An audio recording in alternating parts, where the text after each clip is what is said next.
Welcome back to Inside the Philippines. Pull up a chair for this one. Tonight's story comes from a man named Earl, 59 years old, out of Bergen County, New Jersey. 34 years he spent as a lineman. The guy up the pole in the ice storm. The guy who climbs into a 100-degree August afternoon so the rest of us can keep our lights on and never think about him once. Union man. Worked his whole life. Believed in a simple deal. You provide, you show up, you keep your end, and you'll be taken care of. A lot of men his age believed that. A lot of them found out the hard way that nobody signed it but them. Earl found that out in an American courtroom first. We'll let him tell you about that part, because the way he tells it is better than the way we ever could. Here's what makes this one different. Earl isn't some kid who got fooled by a photo on a dating app. He'd already been cleaned out once, legally, right here at home, before he ever heard the word Iloilo. And when he went looking for the opposite of what broke him, when he thought he'd finally found it, what he found instead was something nobody warned him about. Something warmer than a scam. Something he still can't fully explain. And, believe me, he's tried. This is a story about two marriages, two countries, and two completely different ways a man can lose everything he's got. The title promises you a comparison, and Earl's going to give you one. But it's not the comparison the thumbnail might have led you to expect. Stick with it. This one's going to stick with you. Quick thing before we start. We've heard a lot of these stories on this channel by now. Hundreds of them. And we finally put together a guide covering the patterns we keep seeing, the stuff that trips good men up over and over. It's linked in the description if you want it. No pressure either way. All right, here's Earl's story in his own words. So, where do you even start with something like this? I guess you start with the courtroom because that's where the old me died. Or got buried anyway. Whichever. 31 years I was married. Same woman. We weren't perfect. Nobody is. But I thought we were. I don't know. Solid. Steady. I climbed poles for the electric company for 34 years. You know what that is? That's getting woke up at 2 in the morning during a nor'easter and going out to a downed line with ice coming sideways into your face. And you do it. Because that's the job. And somebody's got to do the job. I never once didn't do the job. And the deal in my head, the whole time, was simple. You work, you provide, you bring it home, you keep the lights on, and you're safe. That's the trade. That's what a man does, and that's what he gets. Yeah, about that. The divorce took the house. The one I half killed myself paying off. Took half my pension. My pension, the IBW, the thing I bled into for 3 decades. And then there was an alimony number on top.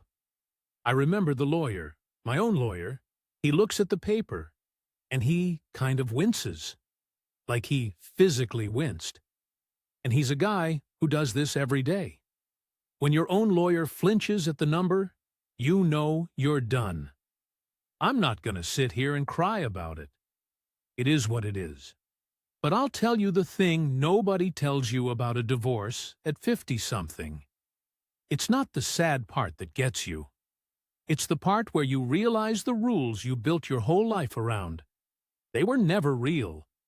Nobody ever agreed to them but you. You just assumed. 30 years of assuming. So I got quiet after that. My daughter'll tell you. I got, means not the right word. Just hard. Short with people. I moved into a 1-bedroom, and I'd sit there at night and the TV'd be going, and I wasn't even watching it, just letting it run so the place didn't feel like a tomb. And here's the dumb part, the part that started all of it. I couldn't sleep, so I'd be up at 2, 3 in the morning, and YouTube does that thing where one video ends and it just feeds you the next one. Autoplay. I wasn't looking for anything. I want to be clear about that. I wasn't some sad sack typing Filipina wife into a search bar.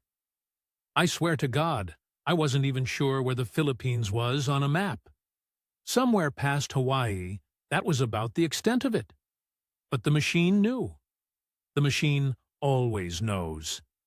Lonely guy, my age, up at 2 in the morning. And it just started feeding me these videos. Guys like me. That was the hook, see? Not young guys. Guys my age, gray, a little beat up, sitting in some little place with a ceiling fan going, and they're happy. Genuinely happy. Or it looked like it. Talking about how a man could feel like a man again over there. How over there, the things I'd done my whole life. Provide, show up, take care of people. Over there, those things still meant something. Still got you something back. I'd lie there watching some retired guy from Ohio talk about his life in a place called Dumaguete, and I'd think, that, whatever that is, that. I didn't decide anything. People always think there was some big decision. There wasn't. There's no moment where I went, I'm going to do this. It was more like the idea just moved in and started leaving its stuff around the apartment. You know? Day by day. Until one day, it was living there, and I couldn't remember it not being there. And maybe if I'd just shut the laptop one of those nights. Maybe. But no, that's not fair either, blaming a website. I'm a grown man. I opened the door. Nobody pushed me through it. But I'm getting ahead of myself. The point is, that's how it starts for a guy like me. Not with a beach, not with a girl. With a quiet apartment, and a TV you're not watching, and a deal you spent your whole life honoring that turned out to be worth nothing. I'll tell you about Maricel in a minute. But you had to understand the before. You had to understand how empty the tank was. Because a full tank, you don't drive it off a cliff. Mine was running on fumes. So here's how it actually started. Not with a decision, with a comment section. There was this one channel I kept landing on. Older guy, American, lived somewhere down in the Visayas. I didn't even know what the Visayas was yet. That's how green I was. And he'd just talk. Sit there with the fan going behind him and talk about his mornings, his little routine, the fruit lady he bought mangoes off of. Nothing dramatic. That was the thing. It wasn't selling me a fantasy with bikinis and beaches. It was just a man, my age, who seemed content. You know how rare that is? A content man over 60? I didn't know any. I sure as hell wasn't one. And under one of his videos there was a Facebook group linked. Foreign guys, mostly retired, talking about life over there, visa stuff, where to live, which hospitals were any good, practical things. I'm a practical guy, so I joined it. Just to read. I wasn't going to post. What was I going to say? But I read it for weeks, months, maybe. And eventually I did start commenting. Little stuff. A guy'd ask about, I don't know, electrical wiring in some condo, and that's my whole life. So I'd chime in. And people were decent to me. Friendly. After 31 years of marriage and a divorce that turned everybody we knew into somebody's side, friendly felt like a hot meal. Maricel was in that group. I want to be clear about how it happened, because people assume things. She didn't slide into my messages with a heart emoji and a sob story. She commented on the same threads I did. Smart comments.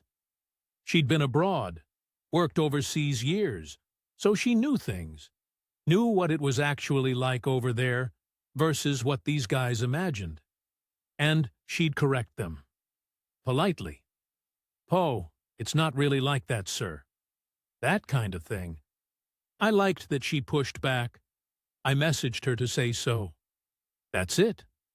That's the whole grand romance origin story. I told a woman on Facebook that her comment was the only sensible thing on the thread. So let me tell you about her, because this matters. Maricel. 41, from Iloilo, down in the Visayas, Panay Island, west side. Not Manila. She made a point of that early, that she wasn't a city girl, wasn't into all that. She'd spent, 14, 15 years working abroad. Singapore first, as a domestic helper. Then Dubai, same line of work. You understand what that is? That's a woman who left her own kid behind to go scrub some rich family's floors in a country that treats people like her, like furniture. And she did it for 15 years. And she sent every peso home. To her parents. To her boy. That's not a bar girl. I'd watched enough of those videos by then to know the difference. Or think I did. The young ones in Angeles City angling for a sponsor, that whole scene scared me, honestly. Maricel was the opposite of all that. She was tired in the way I was tired. She'd worked her body down to the frame for her family, same as I'd worked mine up a pole for 34 years. We recognized each other. That's the best way I can put it. Two work animals who'd both been used up and set aside. She had a son, 15 at the time. Father wasn't in the picture. Long gone, she said. And I didn't push, because what business was it of mine? And she was back home in Iloilo now, done with the overseas thing, helping look after her mom and dad who were getting on, living in the family house, doing a little online selling, some kind of cosmetics thing to get by. We started talking every day. And I mean talking, not the heart emojis, real conversations. The time difference is 12 hours, near enough, so my night was her morning. I'd be up at 2, old habits, and she'd be up making coffee. And we'd just be on Messenger, video, the both of us. Her in this little kitchen with the light coming in, roosters going off somewhere behind her, a tricycle buzzing past, me in my dark little box of an apartment in Jersey with the heat clanking. And here's the part one keep coming back to. She never asked me for a thing. 2 months. Better than 2 months. Every day. And not one time did she bring up money, a problem, a sick relative. None of the stuff the videos warned about. The guys in that Facebook group, half their stories started with, "And then her mother got sick." I was braced for it. Honest to God, every call, some little part of me was waiting for it, almost wanting it to happen so I could be smart about it and walk away and prove I wasn't a sucker. It didn't come. The opposite came. One morning, her morning, she's telling me she feels bad I'm always up so late talking to her that I should go to sleep, take care of myself. And then, a little later that day, there's a few dollars in my account through one of those apps, like $4, $5, with a message. "For your coffee, so you stop drinking the cheap one." I sat there and looked at that for a long time. A woman who'd scrubbed floors in Dubai for 15 years sending me, a guy with a pension, a guy from America, money for a coffee. To make a point, I think about that little transfer a lot now. I do, because at the time it landed like proof. Like, see, this one's different. This one gives, instead of takes. Case closed. What I didn't think about, what it never once occurred to me to think about, was what a smart move it was, whether she meant it as one or not. And I genuinely don't know which it was, even now. That's the whole problem with this story, if I'm honest. I still don't know. But that coffee money, $5. That $5 cost me more than anything else in this entire thing. Because that's the moment I stopped being careful. I haven't even gotten on a plane yet, and I'd already handed her the keys. Didn't know it. Felt like the smartest, safest thing I'd ever done. 8 months of talking before I ever got on a plane. People forget that part when they hear these stories. They think you fly over, you meet a girl, you lose your head. No. By the time I booked that ticket, I felt like I'd known Maricel my whole life. we'd talked more in those 8 months than me, and my ex-wife talked the last 10 years of the marriage. That's not me exaggerating. That's just true. So I booked it. Manila, then a domestic hop down to Iloilo on one of the little Cebu Pacific flights. And I'll tell you, getting off that plane was something. You step out of the air conditioning and the heat just wraps around you, like a wet towel out of the dryer. That smell hits you too. Diesel and something sweet. Frying garlic, maybe. And underneath it all, this green, wet, growing smell I didn't have a word for. Jersey doesn't smell like anything. The Philippines smells like a living thing. She was right there at the arrivals, holding a little sign with my name on it, which I told her was ridiculous. It's not like I wasn't going to recognize her. We'd video called every day for 8 months. But she did it anyway. And she looked exactly like the calls. That mattered to me more than I can say. No surprises. No, oh, she's actually 15 years older, or whatever you hear about. She was just Maricel. Tired eyes, big laugh, this little gap in her front teeth she was self-conscious about, and I thought was the best thing I ever saw. Let me get to the money, because that's what you're here for, and I'm not going to dance around it. That first trip ran me about $180,000 all in. Call it $3,200. Flights were the big chunk of that, economy. But it's still the far side of the planet. Then I'd booked a month at a little place, a furnished condo near SM City, Iloilo. Nothing fancy, maybe $25,000 for the month. And the rest was just living, eating out, grab rides, taking her and the boy places. And I want to be honest with you because this is the part that matters. One paid for all of it, and it didn't bother me one bit. Because that's a normal thing. A man visits, a man pays. That's not a scam. That's just a date that lasted a month. I'd have spent more than that taking some woman to dinner in the city back home and getting nowhere. What really got me, was that she fought me on it. We'd be at a Mang Inasal, the chicken place, and the bill's gonna be like $400 for the both of us and the kid. And she'd have her little purse out trying to pay before I could. Every time. At the Sari Sari store on the corner buying water and load for our phones, she's digging for coins. I had to almost get firm about it. Maricel, would you stop? I got it. And she'd get this look, kind of embarrassed, and say she didn't want me to think she only, well, she didn't finish it. But I knew what she meant. She didn't want me to think she only wanted me for the money. You see how that works? You see how clever that is, if it's clever at all? Because I genuinely don't know if it was. A woman fighting you to pay for P400 chicken makes you want to hand her P400,000 $. It disarms the thing in you that's supposed to be on guard.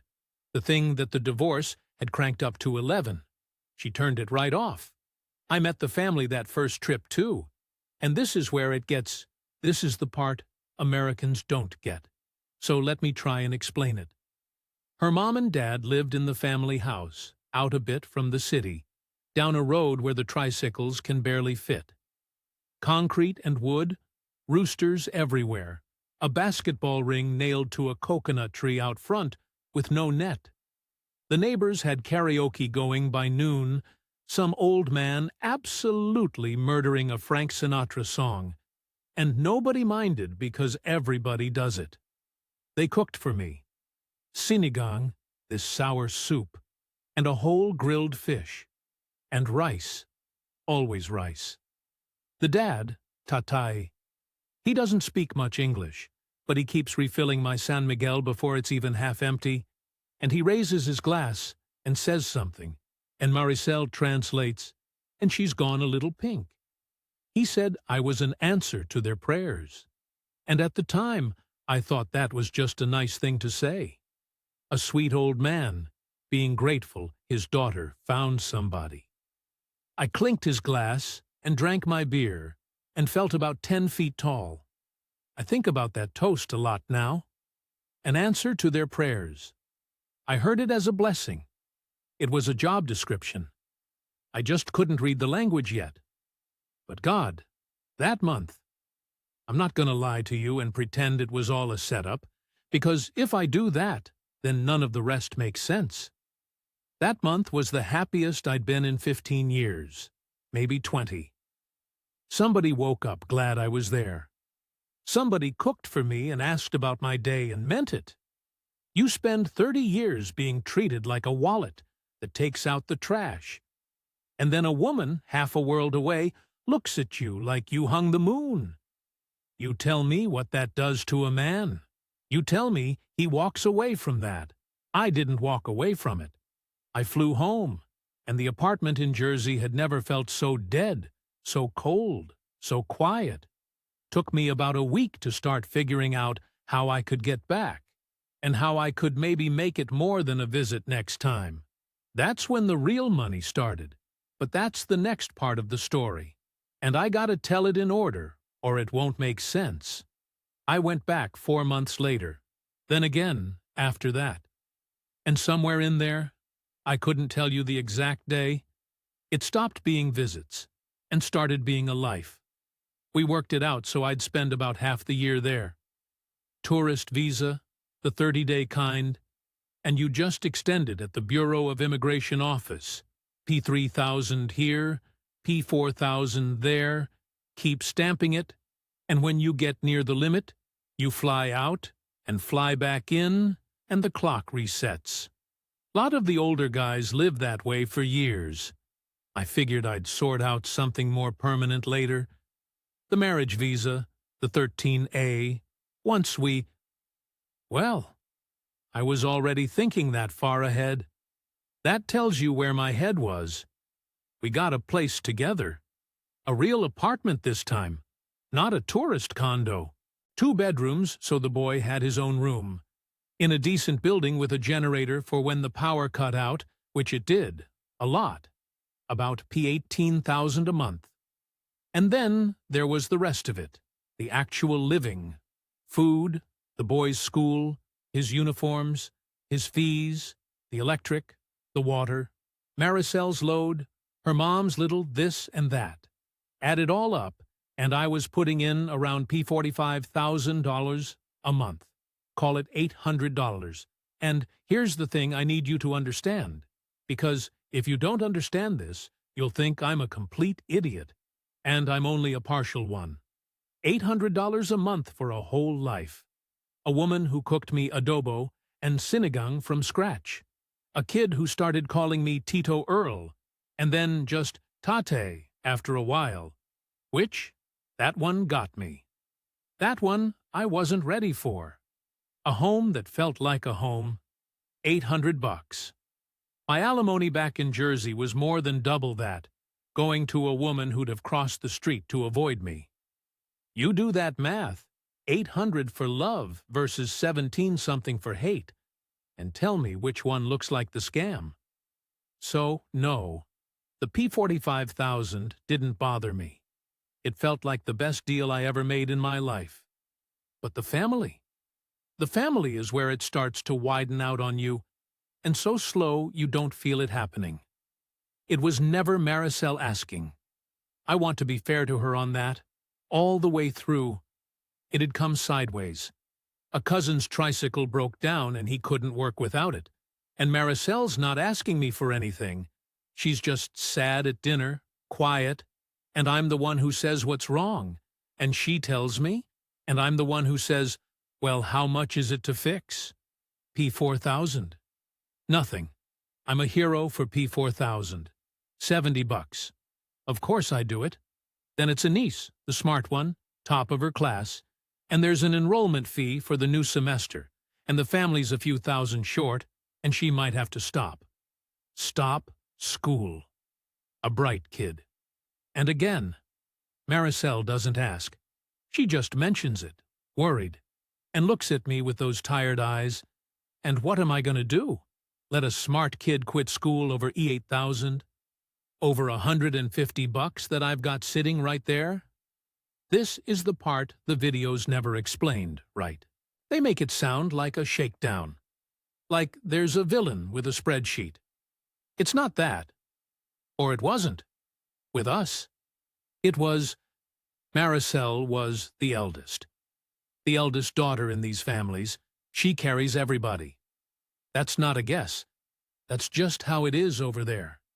She'd carried them her whole life, scrubbing floors in Dubai, sending every centavo home. And now there was a Kano in the family. Me. And a Kano to that whole web of cousins and aunts and neighbors. A Kano is... It's like the family won the lottery. The pressure doesn't even come at you directly. It comes at her. And it rolls downhill to me. There's a word for it. I didn't learn it till later. Utang na loob. A debt of gratitude. You do something for someone, they owe you, deep, forever. And it runs the other way, too. Family took care of you. You take care of family. No end date on it. No balance that ever zeroes out. It's not a loan. It's not even really about money. It's the glue that holds the whole thing together over there. And it is real. It's a beautiful thing, honestly, when you're not the one funding it. The first time I felt the weight of it, really felt it, was the brother. Maricel's younger brother, Boboy, wanted to start a little hauling business, needed capital for a second-hand truck. And this one was bigger, P60,000, more than $1,000. And it wasn't an emergency. It was an investment. His words through her. And I hesitated. First time I'd hesitated. I asked, gentle as I could, whether maybe Boboy could put some of his own in, or do it in stages. And Maricel's face. She didn't get mad. That's the thing. I almost wish she had. She got ashamed. For her family. Like I'd held a light up to them and found them wanting. She got quiet and said, never mind. Forget it. She'd tell them no. And she was sorry she even brought it to me. And she meant it. That's what killed me. She wasn't working an angle. She was genuinely mortified that her family had become a burden on the man on me. I gave Boboy the P60,000. Course I did. Just to wipe that look off her face. I think about that one a lot, actually. Not because the money was so much. Because that was the moment, if there was one, where I should have sat down and said out loud, to her and to me, okay, where does this stop? What's the number? What can I actually afford to be to all these people? And I didn't. I just paid it, because paying it felt like love, and asking felt like the divorce, like the lawyer, like being the cold one. I'd spent 30 years being told I wasn't warm enough, and here was a whole family treating my wallet like warmth. You see how a man drowns in that and calls it swimming. The cracks were already there by then. I just had them filed under generosity. The truck, the tuition, the tricycle. Little hairline things in the concrete that you don't notice until one day you're looking at the whole wall. And the whole wall was coming, because Tatai was about to get sick. And after that came the house. Tatai got sick about a year and a half in. The gallbladder. He'd been yellow-looking for a while, not eating. And the family did what families do over there. Waited, prayed, hoped it'd pass. Because the hospital costs money, and money is the one thing that's always short. By the time they took him to the private hospital in Iloilo City, he was in a bad way. And here's where you learn what healthcare actually is, over there, if you're a regular person. There's no real insurance. There's PhilHealth, the government thing, but it covers a sliver, a fraction. Everything else is cash. Up front. They literally will not wheel the man into surgery until somebody pays a deposit. You want to talk about a system that'll show you who you are real fast. So I'm standing in this hospital corridor, fluorescent lights buzzing, that hospital smell of disinfectant over something worse, and there's a lady at a window with a number written on a piece of paper. P220,000 for the surgery and the stay. About $3,900. And everyone's looking at me. Nobody's saying it. That's the thing. Nobody ever says it. Maricel's crying. Her mother's clutching a rosary, going at it bead by bead. The brother Boboy's staring at his shoes. And the numbers just sitting there on that piece of paper. And the only man in the building who can make it disappear is the Kano from New Jersey. I paid it. Course I paid it. What was I going to do? Let the old man die in a hallway to make a point about boundaries? The man who refilled my San Miguel and called me an answer to prayers? You'd have paid it too. Anybody decent would have. I told myself it was a one-time thing, a real emergency, the kind of thing that's not going to happen every week. And honestly, that one I still don't regret. I want to be clear. The tricycle, the truck, the tuition, those I look back on funny. But a man's life? Tate's still walking around today because of that P220,000. You can't put that one in the bad column. I won't. But the surgery did something to the temperature of the whole thing. Before, I was Maricel's man who helped out. After, I was the family's man, the one who comes through, the roof. And once you're the roof, brother, every drop of rain in that family is now your problem. Then came the house. There's always a house. If you've watched 10 of these videos, you knew it was coming the second I said the word family. I knew it was coming too, in some back part of my brain, and I walked right into it anyway. The family was living in that old place out past the city. The concrete and wood one with the leaky roof and the bad wiring that, as an electrician, frankly horrified me. And the idea came up, gentle, the way everything came up. Wouldn't it be wonderful to build a proper house? Concrete all the way. A real roof that doesn't go in a typhoon. A room for everybody. A place where Tate could be comfortable in his old age, where the boy could study. And the way it was put to me, it wasn't build us a house, it was our house. Ours. Mine and Maricel's, where we'd grow old, with her parents close by the way it's done over there. A home for us. How do you say no to that? After the divorce took the house I bled for in Jersey, here was a chance to have a home again. A real one, with people who actually wanted me in it. So I said, yes. I always said, yes. That was the whole problem with me, if you boil it down. I was a man who'd forgotten how to say anything but yes. The build was going to run about $1.4 million all in. Roughly $25,000. I didn't have it lying around. I want to be real about my situation here. I'm not a rich man. I had a pension, the Social Security, plus the half of the IBEW that the divorce left me, comes to maybe $2,600 a month, and I had savings. Around $60,000 that I'd managed to keep out of my ex-wife's reach by being quiet and careful when everything was falling apart. That $60,000 was my whole cushion, my everything-go-wrong fund, my old age. We did it in stages, the way you build over there. Pour the foundation when there's money, do the walls when there's more, the roof after that. Drip, drip, drip. And by the time I actually sat up and did the arithmetic, I was about $600,000 in. 10.5 grand. Of my 60. And here's the gut punch. The one I should have seen from 100 miles off, and didn't. I'm an American. I cannot own land in the Philippines. It's the law, flat out. A foreigner can't own a single square foot of dirt over there. I knew that, vaguely, the way you know things you don't want to know.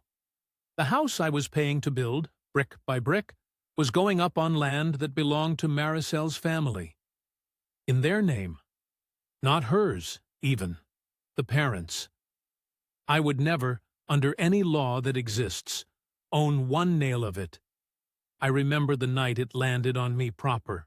I was sitting on the half-finished porch with a warm bottle of Red Horse, listening to the neighbors' karaoke and the dogs, looking at this beautiful concrete house I was building for people I loved, on land I could be thrown off of any day of the week, with zero legal recourse. And I had this cold little thought, clear as anything. Earl, you're doing it again. You're pouring everything you've got into a house that isn't yours and calling it home. I didn't say anything. That's the part that gets me. I had the thought, plain as day, and I took another sip of the warm beer and I let it go. Because saying it out loud meant a fight, and a fight meant that look on Maricel's face. And I'd rather have lit my own money on fire than put that look on her face. So I poured the next slab. That's where the cracks stopped being hairline. The house was the moment the whole thing was bigger than me, and I knew it. I just didn't do anything about it yet. That came later, with a notebook and a calculator, on a different bad night. There wasn't a moment. That's what people want when they hear these stories. They want the moment. The text you weren't supposed to see. The other man at the door. The big dramatic blow-up where it all comes out. I keep telling people there wasn't one. And they look at me like I'm holding something back.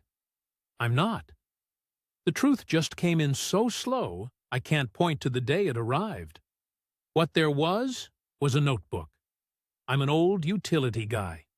You spend 34 years doing load calculations, working out how much a line can carry before it fails, and numbers are just how your brain settles itself down. So one night, Maricel and the boy asleep, the aircon humming, a dog going somewhere down the street the way they do all night over there. I couldn't sleep, same as always, and I got out one of the boys' school notebooks, the cheap kind, the pad paper with the faint green lines, and I started writing it all down.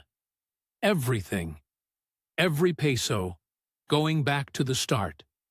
Not because I suspected anything. I want to be honest about that. I wasn't building a case. I think part of me already knew, and the rest of me needed to see it in my own handwriting before it'd believe it. So I wrote. The first trip? $180,000. The monthly? $45,000 times all those months. And I had to stop and count the months on my fingers, and that alone gave me a turn. Tatai's surgery, P2'd 20,000. The house, 600,000 and still going. And then all the little ones, the ones that don't feel like anything when they happen. Boboi's truck, P60,000. The niece's tuition, more than once turned out. The tricycle. A typhoon that took half the old roof off and needed 30,000 of repairs on a house I was already paying to replace. A cousin's hospital thing I'd half forgotten. Maricel's tooth. The boy's phone. A fiesta. There's always a fiesta. And the Kano's expected to help feed the whole barangay. That's just how it works. And you do it because saying no shames her in front of everyone. I added it up 3 times because I didn't believe it the first 2. Call it $40,000, give or take, in a bit under 2 years. Now, $40,000 doesn't sound like the end of the world. Maybe, if you've got money. I didn't have money. I had a $60,000 cushion that was supposed to be my whole old age. My brakes go out on the car money. My what if I get sick money. And I'd burned 2/3 of it. Sitting there with that notebook, I could see the bottom of the well for the first time, and it wasn't far down anymore. But here's the thing that actually got me. It wasn't the total. I'm a grown man. I spent it. That's on me. It was when I tried to sketch out the other direction. Forward. What's next year? And I started listing who I was now carrying. Maricel and the boy. That's the marriage. That's fair. That's mine. But then, her mother and father, Boboy and his family, the niece in school, and now her younger sister coming up behind her, the cousin who never quite got the tricycle paying off. And the requests had a rhythm to them by now. I could feel it, like load on a line, steady, then a spike, then steady, then a spike. It never went down. It only ever went up, because every time you say yes, you raise the floor for the next ask. I sat there, and I counted. I was the de facto income for 9 people. 9. I wasn't a husband. I was a remittance. I was an OFW who happened to be white and live in the house. And that's when I understood the thing I still can't fully explain, the thing this whole story's been circling. Nobody was robbing me. That's what messes with my head to this day. There was no villain. Maricel wasn't running a game. She loved me. I'd bet what's left of my pension she loved me. The boy loved me. Tate loved me. And every single one of them also, completely sincerely, believed that a Kano who marries into the family becomes the family's roof. Both of those things were true at the same time. The love was real, and the bottomless obligation was real, and they weren't even in conflict in their minds. That's just what family is over there. You take care of everybody, forever. No balance that ever zeroes out. Utang na loob. I told you about it earlier. By that notebook night, I finally understood it from the inside, and understanding it didn't help one bit, because understanding a thing doesn't mean you can afford it. I did try to talk to her. Once, carefully. I sat her down and I showed her, not the notebook, I wasn't going to do that to her, but the shape of it. That the money was running out. That I wasn't a rich American. That the well had a bottom and I could see it. And she didn't get angry. She didn't deny anything. She didn't cry and beg. None of the things you'd write into one of these stories. She just looked confused. Genuinely, honestly confused. Like I'd told her water was dry. And she said, "I'll remember this till I die." She said, soft, "But isn't this what family is?" And I had nothing. I sat there with my mouth open, and I had not one word to say back to her. Because in her world she was 100% right. I was the one who'd wandered into a system I didn't understand, and then complained the system was working. She wasn't wrong. I just couldn't afford to be right alongside her. That was the crack going all the way through the wall. Not a betrayal, just 2 good people standing on opposite sides of a thing neither one of us could move. Her family, real and warm and endless.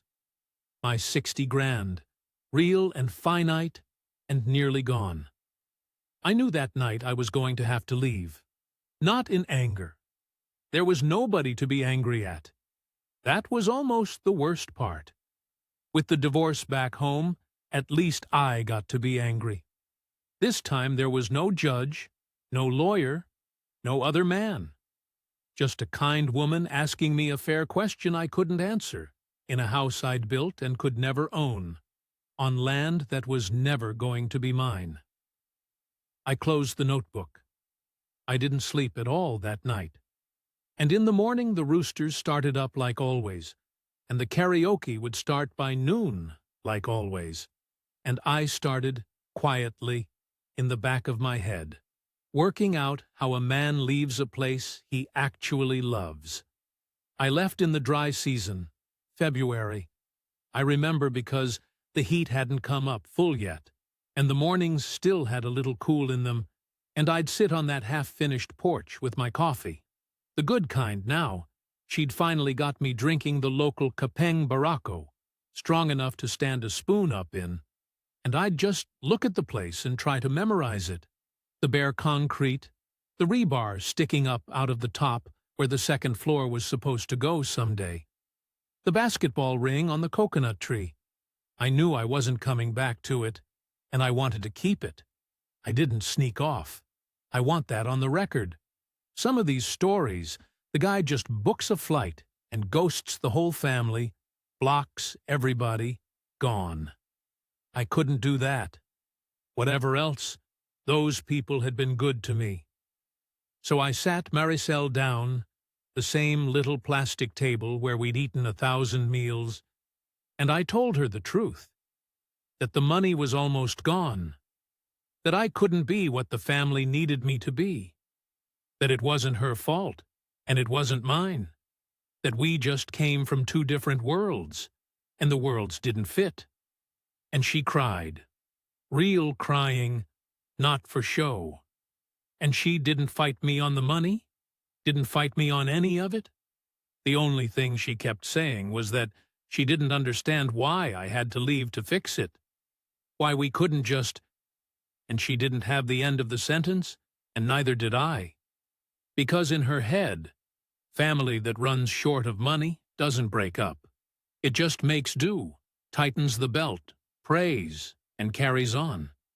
The idea that money trouble was a reason to leave somebody you loved, that was the foreign thing to her. That was my culture, not hers. Funny, when you think about it. I was the one who turned out to be transactional in the end, not her. I gave them the house. Couldn't have taken it if I'd wanted to, legally. But I mean, I didn't make a scene about the money I'd put in. Didn't ask for a peso back. Didn't lawyer up. I just left it. Let them have it. It's the one thing I did in that whole business that I'm clean about. They're still in it, far as I know. Finished the second floor eventually. Boboy sends me a photo on Messenger now, and then the family out front, everybody waving. I always write back, always say it looks great. It does. So where am I now? I'm back in a one-bedroom in Lodi, New Jersey. Not even the same town I started in, just where the rent worked out. Got my pension, the Social Security, and the half of the IBEW that's mine, $2,600 a month. Enough. Got maybe 20 grand left of the 60. Got a recliner and a TV and a coffee maker that makes coffee that isn't half as good as Baracco, and I drink it anyway. And here's the part 1,000 not proud of. I still call her. Sundays. Her Sunday night. My Sunday morning. We talk maybe 20 minutes. The boy's doing good in school. He's near grown now. Tate's still kicking. And I hang up every time not knowing what the hell we are to each other. Not knowing if it's over. It probably is. It should be. But there's a part of me that picks up that phone every Sunday like clockwork, and I can't tell you that's a healthy thing. It's just a true thing. Now. The title of this: Filipina versus American Wife. The big comparison everybody clicked for. Let me give it to you straight, because I've had a lot of quiet nights to think about it. The American wife took everything I had and called it the law. Cold. A judge, a number, a lawyer who winced. She didn't love me at the end, and she made sure I knew it. And the system handed her the house and half my pension, and told me to be grateful. It wasn't worse. The Filipina would have taken everything I had too. Every last dollar. But she'd have called it love. And the thing is, she'd have meant it. There was no lie in it. The warmth was real. The home was real.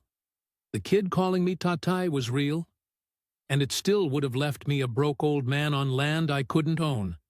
The exact same broke as the courtroom, just by a warmer road. So which is worse? People always want me to say.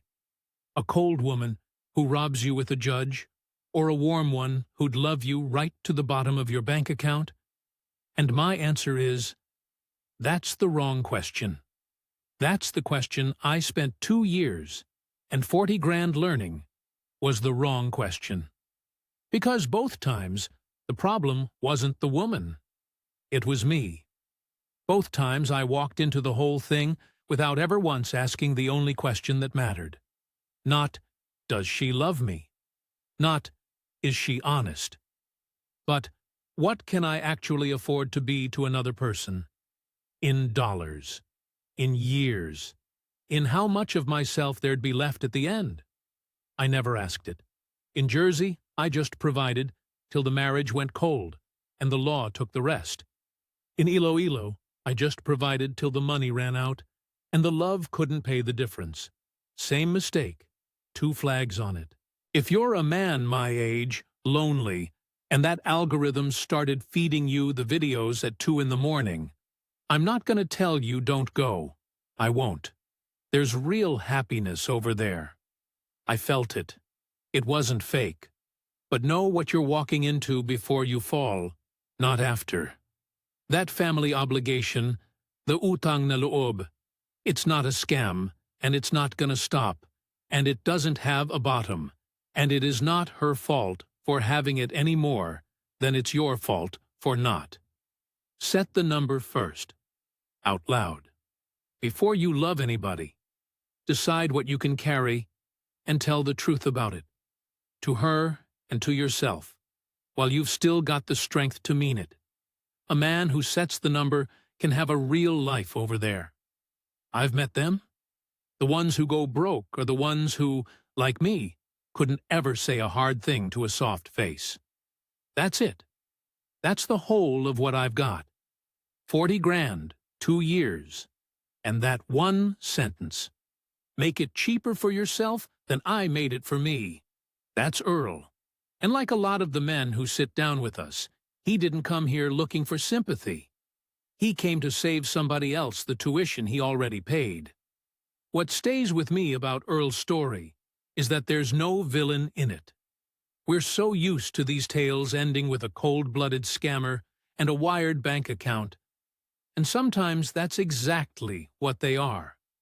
But more often, it's what happened to Earl. A real woman, a real family, real love, colliding with a kind of obligation that runs deeper than most Westerners can imagine, on terms nobody ever wrote down for him. The Filipino family that takes a foreigner in isn't usually plotting anything. They're doing what their whole culture has trained them to do, which is hold tight to the person who can keep everyone afloat. And a lonely man who's just been gutted by a divorce is in no shape to see where that road ends. The lesson Earl leaves us isn't don't trust them. It's harder and more honest than that. Know yourself, know the limits of your own wallet and your own backbone, and set them before your heart's involved, not after. Stories like Earl's are exactly why we put our guide together. Everything we've learned from the men who've sat where he sat and shared what went wrong, the patterns and the warning signs and the questions to ask before you ever book the flight, all in one place. It's in the description if it's something you need. Take care of yourself out there. Think with the head as well as the heart. And remember that the warmest welcome in the world still can't change what you can afford. Thanks for spending this time with us.